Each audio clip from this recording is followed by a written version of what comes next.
কোন নামাজ কত রাকাত? পবিত্র ফজরের নামাজ সুন্নতে মুআক্কাদা 2 রাকাত পড়তে হবে, ফরজ 2 রাকাত পড়তেই হবে। এই হচ্ছে পবিত্র ফজরের নামাজ, মোট 4 রাকাত।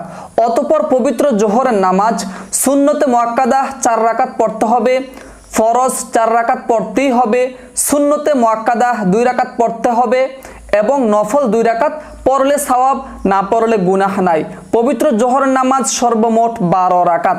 পবিত্র আসরের নামাজ সর্বপ্রথম সুন্নতে জায়েদা 4 রাকাত পড়লে সওয়াব, না পড়লে গুনাহ নাই।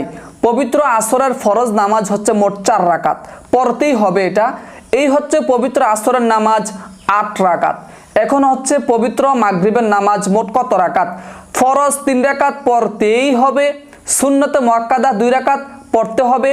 অতঃপরে সুন্নত নামাজের পর নফল নামাজ মাত্র 2 রাকাত পড়লে সওয়াব, না পড়লে গুনাহ নাই। পবিত্র মাগরিবের নামাজ সর্বমোট 7 রাকাত।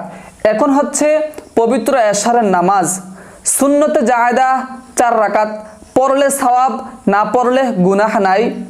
অতঃপর ফরজ 4 রাকাত পড়তেই হবে। অতঃপর সুন্নতে মুআক্কাদা 2 রাকাত পড়তে হবে এবং বিতর, যেটাকে আমরা বিতরের নামাজ বলি, 3 রাকাত এটা পড়তেই হবে। বিতরের নামাজ হচ্ছে ওয়াজিব, ওয়াজিব নামাজ কিন্তু তরক করা যাবে না। অতএব পবিত্র বিতরের নামাজ যেহেতু ওয়াজিব, এই 3 রাকাত নামাজ আমাদের পড়তেই হবে। এই বিতরের নামাজের পর হচ্ছে পবিত্র নফল নামাজ। এই নফল নামাজ যদি মনে চায় পড়তে পারবেন, যদি না মনে চায় না পড়লে কোনো সমস্যা নেই। পবিত্র এশারের নামাজ হচ্ছে মোট 15 রাকাত। দর্শক, এই 5 ওয়াক্ত নামাজ সর্বমোট হচ্ছে মাত্র 46 রাকাত।